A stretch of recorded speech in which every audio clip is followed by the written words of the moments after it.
एक लड़की की शादी थी और घर के बाहर बारात आ चुकी थी और सब लोग खा पी कर अब फ्री हो चुके थे। जो मौलवी साहब थे, जो उस गाँव के इमाम साहब थे, वो कहते हैं, ऐलान करते हैं कि अब सारे लोग आकर बैठ जाएँ और निकाह अब शुरू होने वाला है। मौलवी साहब उस दूल्हे से पूछते हैं कि क्या तुमको ये निकाह कबूल है? और जो दूल्हा था, वो 3 बार कह देता है कि हाँ, कबूल है। और अब बारी थी उस लड़की की जिसकी शादी थी उससे कबूल करवाने की।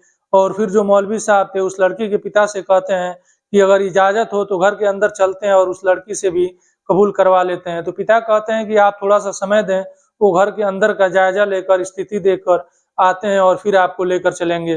पिता घर के अंदर जाते हैं और अपने बेटी के कमरे में जाते हैं। जब वहाँ जाते हैं तो वहाँ की हालत देखकर उनके पैरों के तले से ज़मीन खिसक जाती है।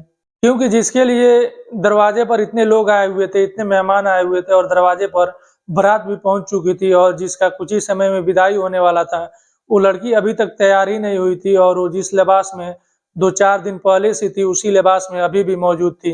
पिता उसके सामने हाथ जोड़ लेते हैं, रोते हैं, गिड़गिड़ाते हैं और कहते हैं, "बेटा तू तैयार हो जा और तेरे लिए जो बारात आई है, ये तू अगर नहीं जाएगी और ये शादी अगर नहीं हुआ तो हमारी बदनामी होगी, हमारी नाक कट जाएगी।" बेटी भी कहती है कि आप ये शादी ज़बरदस्ती कर रहे हैं और वो जिस लड़के से शादी करना चाहती है, जिससे वो प्यार करती है, उसी से शादी करेगी। और वो भी अपने पिता के सामने रोने लगती है और गिड़गिड़ाने लगती है। लेकिन पिता भी मजबूर थे और वो भी कहते हैं कि तैयार हो जा तू, बाहर मेहमान आए हुए हैं, हमारी बदनामी होगी। और फिर पिता अपना पगड़ी निकाल कर उसके कदमों में रख देते हैं और फिर वो उसके कदमों में गिर जाते हैं और हाथ जोड़ लेते हैं। उस लड़की की माँ भी वहाँ पहुँच जाती है और वो भी अपनी बेटी के सामने हाथ जोड़ती है, रोती है, गिड़गिड़ाती है और फिर बेटी अंत में मान जाती है और कहती है कि ठीक है। लेकिन वो एक बात कहती है और कहती है कि वो ज़बरदस्ती ये शादी कर तो रही है, लेकिन आगे चलकर या तो वो अपनी जान ले लेगी या तो फिर वो किसी दूसरे का जान ले लेगी। फिर पिता घर के बाहर जाते हैं और अब लड़की तैयार हो जाती है और फिर जो मौलवी साहब थे, वो घर में आते हैं और इस लड़की से पूछते हैं कि क्या तुमको ये निकाह कबूल है? जो लड़की थी वो मना कर देती है और वो कहती है कि ये निकाह उसे कबूल नहीं है। लेकिन पिता फिर उसके सामने हाथ जोड़ते हैं और उसके सामने अपना पगड़ी निकाल कर रखते हैं, रोते हैं, गिड़गिड़ाते हैं, रिक्वेस्ट करते हैं। बेटी फिर मानती है और कहती है कि ठीक है, कबूल है। और 3 बार वो कबूल कर लेती है और फिर ये बारात विदा हो जाता है। उसके बाद एक बेहद ही दर्दनाक और बेहद ही खौफनाक और डरा देने वाला एक ऐसा कांड होता है कि जहाँ का ये खबर था, जहाँ पर ये हुआ था, उस देश में तो सुर्खियाँ बटोरा है मीडिया में, साथ ही साथ बाकी दुनिया के देशों में भी ये खबरें खूब चली और इंटरनेशनल मीडिया भी इस खबरों को खूब चलाया और खूब सुर्खियाँ बटोरा। आप भी जानना चाहते हैं कि आखिर उस लड़की ने ऐसा क्या किया था कि पूरे दुनिया में ये खबरें चली थी, और जानना चाहते हैं तो आपको मेरे साथ इस वीडियो के अंत तक बने रहना पड़ेगा। नमस्कार, सलाम, सत श्री अकाल, मैं हूं मुस्तफ़ा और आपका स्वागत है मेरे चैनल पर। आज जो मैं कहानी सुनाने जा रहा हूं, ये कहानी हमारे पड़ोसी देश पाकिस्तान का है। पाकिस्तान में एक जिला लगता है मुजफ्फरगढ़ जिला, और इसी मुजफ्फरगढ़ जिले में एक गाँव है मालवत गाँव। इस गाँव में एक 27 लोगों का परिवार रहता था और उस दिन तारीख था 26 अक्टूबर 2017 का। शाम का टाइम था इस दिन और अब रात हो चुकी थी और इस घर में से अचानक खूब जोर से चिल्लाने और रोने की आवाज़ बाहर आने लगती है। जो आस-पड़ोस में लोग थे, उनके कानों तक जब ये आवाज़ पहुँचती है और जब गूँजने लगती है, तो वो भी भागते हुए इस घर में पहुँचते हैं। तो देखते हैं कि यहाँ कोई उल्टियाँ कर रहा है, तो कोई बेहोश हुआ पड़ा है। उन्हें भी कुछ समझ में नहीं आता है, फ़ौरन गाँव के एक हकीम जी को वहाँ बुलाया जाता है और हकीम जी अब इन सब के नब्ज़ टटोलने की कोशिश करते हैं। लेकिन जब हकीम जी नब्ज़ टटोल रहे होते हैं, तो इनकी धड़कनें बढ़ जाती हैं हकीम जी की, और वो अपने हाथ खड़े कर लेते हैं और वो कहते हैं कि ये उनके बस की बात नहीं है और इन्हें तुरंत बड़े हॉस्पिटल में और शहर में लेकर भागा जाए। उस गाँव में कोई ऐसा हॉस्पिटल नहीं था बढ़िया जहाँ पर इनको एडमिट कराया जा सके। फिर गाँव वाले ही गाड़ियों का इंतजाम करते हैं और इन 27 लोगों को उन गाड़ियों में बैठाकर शहर लेकर जाया जाता है, मुल्तान लेकर जाया जाता है और वहाँ एक अच्छे हॉस्पिटल में इनका इलाज शुरू होता है। जब गाँव वाले इन 27 लोगों को वहाँ लेकर पहुँचते हैं, तो पता चलता है कि इनमें 17 लोगों की मौत पहले ही हो चुकी है और अब बचे हैं सिर्फ 10 लोग जो जिंदा है और उनकी इलाज चल रही है। ये बात पुलिस तक जाती है और पुलिस मौके पर पहुंचती है और इस लाश को अपने कब्जे में लेकर पोस्टमार्टम के लिए भेज दिया जाता है। पुलिस इधर पूछताछ करती है तो गांव वाले बताते हैं कि 1 महीना पहले ही इस घर में शादी हुई थी और नई नवेली दुल्हन इस घर में आई हुई थी। इधर पोस्टमार्टम रिपोर्ट भी पुलिस को मिलता है, तो इसमें पता चलता है कि इन सारे लोगों ने जिनकी मौत हो चुकी है, वो जहर खाए हुए हैं। अब पुलिस डिसाइड करती है कि जो लोग जिंदा हैं उनका विसरा का सैंपल लिया जाए और उन्हें भी लैब भेजा जाए और जाँच कराया जाए। लैब भेजा जाता है और ये कन्फर्म हो जाता है कि इन लोगों ने भी जहर खाया हुआ था और फिर अब घर में जो एक ही नई नवेली दुल्हन बची हुई थी, गाँव वालों से पता चलता है कि वो सही सलामत है, उसे कुछ नहीं हुआ है और वो अपने घर पर ही है। पुलिस उस नई नवेली दुल्हन के पास जाती है जिसकी शादी 1 महीना पहले ही हुई थी और उससे पूछताछ करती है, तो वो बताती है कि इसके बारे में उसे कुछ पता नहीं है, बस वो इतना जानती है कि इन सारे लोगों ने लस्सी पी थी और लस्सी पीने के बाद ये लोग बीमार पड़े और गाँव वाले इनको हॉस्पिटल लेकर गए। पुलिस जब इस लड़की से पूछताछ करती है और इतना जब बात सुनती है तो उसे भी इस पर शक होता है और उस लड़की को उठाकर थाने लाया जाता है और अब पुलिस इस लड़की से सख्ती के साथ पूछताछ करती है। जब पुलिस सख्त होती है तो ये लड़की टूट जाती है और ये पूरी कहानी सुनाती है। ये जो लड़की कहानी सुनाया था वो कहानी कुछ यूँ है कि ये जो लड़की है इसका नाम आसिया है और इसकी उम्र 21 साल है और ये भी उसी मालवत गाँव की ही रहने वाली है। जिस घर में इसकी शादी हुई थी उससे कुछ दूर पर इसका घर था।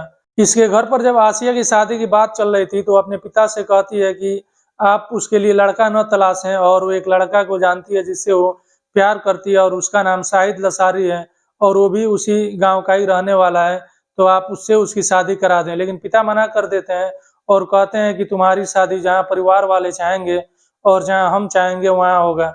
लड़की अपने सामने मिन्नतें करती है, हाथ जोड़ती है, लेकिन पिता नहीं मानते हैं और इस लड़की के लिए, अपनी बेटी के लिए रिश्ता तलाशते रहते हैं। फिर एक लड़के का रिश्ता आता है और उस लड़के का नाम अमजद था।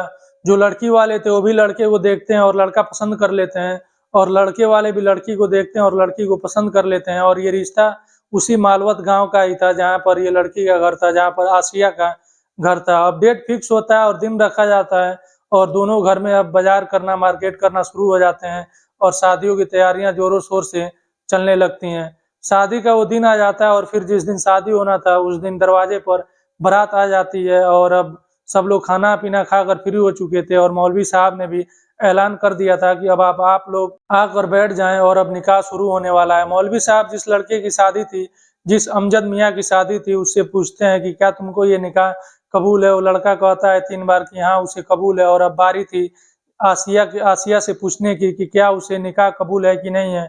तो फिर जो मौलवी साहब थे, जो इमाम साहब थे, वो आसिया के पिता से पूछते हैं, इजाज़त लेते हैं कि घर के अंदर चला जाए और बेटी से भी पूछ लिया जाए कि क्या उसे कबूल है कि नहीं। पिता कहते हैं कि आप थोड़ा-सा समय दें और वो घर के अंदर से होकर आते हैं, घर के अंदर की स्थिति और जायज़ा लेकर आते हैं, फिर आपको लेकर चलेंगे। वो घर के अंदर जाते हैं और जब देखते हैं कि उनकी बेटी अभी तक तैयार ही नहीं हुई है और जिस लिबास में 2-3 दिन से थी, उसी लिबास में अभी भी मौजूद है, तो अपनी बेटी से बातें करते हैं, मिन्नतें करते हैं, हाथ जोड़ते हैं और कहते हैं कि तू ऐसा न कर, तू वहाँ शादी कर ले। वो बेटी कहती है कि वो शादी करेगी तो शाहिद से ही करेगी, जिससे वो प्यार करती है उसी से करेगी, बाकी कहीं नहीं करेगी। पिता कहते हैं कि दरवाजे पर मेहमान आ चुके हैं, अगर वो लौट कर जाएँगे तो हमारी बदनामी होगी और उसके सामने अपना पगड़ी निकाल कर रख देते हैं और उसके सामने रोने लगते हैं, गिड़गिड़ाने लगते हैं और हाथ जोड़ लेते हैं और उसके कदमों में गिर जाते हैं। फिर वो लड़की भी मान जाती है और वो कहती है कि ये शादी तो कर रही है ज़बरदस्ती, लेकिन आने वाले समय में या तो खुद अपना जान ले लेगी या नहीं तो फिर वो किसी दूसरे को मार देगी। पिता को लगता है कि लड़की नॉर्मल है, बस इस समय शादी का टाइम है इसलिए ऐसी बहकी-बहकी बातें कर रही है, शादी हो जाएगा, अपने ससुराल चली जाएगी, सब ठीक हो जाएगा और फिर बाद में कोई दिक्कत नहीं होगा। फिर वो लड़की तैयार होती है, कपड़े पहनती है और मौलवी साहब भी वहाँ आते हैं, उससे पूछते हैं, ये लड़की मना कर देती है और वो कहती है कि उसे कबूल नहीं है। फिर पिता उसे रिक्वेस्ट करते हैं, तैयार हो जाती है और फिर वो शादी के लिए 3 बार कबूल कह देती है। अब ये बारात विदा हो जाती है, लड़की भी अपने ससुराल चली जाती है और लेकिन वहाँ जाने के बाद भी ये शाहिद से, जिससे ये प्यार करती थी, उससे मिलना ये नहीं छोड़ती है। मौका मिलते ही उस लड़के से भी ये मिलती है। आसिया की शादी जिस लड़के अमजद से हुई थी, ये उससे कहती है कि उसे तलाक लेना है, वो उसके साथ नहीं रहेगी और वो किसी दूसरे लड़के से प्यार करती है, उसके साथ रहेगी और उसी से शादी करेगी। ये बात पूरे परिवार में फैल जाता है। परिवार में तकरीबन 27 लोग थे अमजद के परिवार में और इधर जो लड़की थी आसिया, इसके पिता के घर भी, उसके मायके घर भी ये बात फैल जाती है। फिर दोनों तरफ से उस लड़की को हड़काया जाता है, धमकाया जाता है और लड़का भी मना कर देता है, अमजद भी मना कर देता है कि वो तलाक नहीं देगा और वो यहीं रहेगी और उसी के साथ रहेगी। ये लड़की बताती है कि वो भागना भी चाहती थी, लेकिन परिवार इतना बड़ा था कि उसे डर लग रहा था कि अगर वो भागेगी, 27 लोग हैं घर में, कोई ना कोई उसे देख लेगा और फिर वो पकड़ी जाएगी और फिर शायद उसके साथ मारपीट भी शुरू हो जाए। इस वजह से वो भाग नहीं रही थी। फिर वो बताती है कि वो अपने प्रेमी यानी शाहिद से बात करती है और वो कहती है कि अपने रास्ते से जो मेरा पति है अमजद, उसी को ही हटा दिया जाए, उसी को ही मार दिया जाए। उसका प्रेमी शाहिद भी तैयार हो जाता है और फिर वो चूहे मारने वाला जहर लाकर इसको दे देता है अपने प्रेमिका को, यानी कि आसिया को वो चूहे मारने का दवा दे देता है। और फिर वो तारीख आ जाती है 26 अक्टूबर 2017 का, जो 1 महीना पहले इस लड़की की शादी हुई थी और शाम का टाइम था, और वो एक दूध गर्म करती है और एक गिलास में वो दूध डालती है और उसमें ये जहर मिला देती है जो चूहे मारने वाली जहर थी। मिलाने के बाद वो अपने पति अमजद के पास ले जाती है और उसे पीने के लिए देती है। अमजद मना कर देता है। जो अमजद था ये उसी दिन से इस पर चिड़चिड़ा हो गया था और इसकी बातों को और ये जो भी कुछ उसको खाने के लिए देती वो नहीं खाता और इस पर चिढ़ा रहा था। जब से इसने तलाक की बात की थी वो मना कर देता है दूध पीने से और वो कहता है कि ये दूध नहीं पिएगा।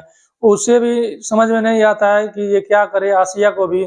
और फिर वो दूध का गिलास लाकर किचन में रख देती है और वो अपने कमरे में चली जाती है और वो सोचने लगती है कि अपने पति को दूध कैसे पिलाए और कैसे दे कि उसके पति ये दूध पी ले। इधर जो आसिया की सास थी यानी कि अमजद की माँ, वो लस्सी बना रही थी और वो किचन में जाती हैं, तभी उनकी नजर ये एक गिलास पड़ी हुई दूध पर पड़ती है।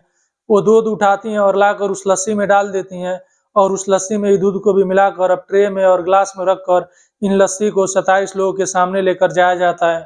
उन 27 लोगों ने एक एक गिलास लिया और एक एक गिलास वो लस्सी पीते हैं और लस्सी पीते ही सब लोग उल्टियां करने लगते हैं और सब लोग बेहोश होना चालू हो जाते हैं।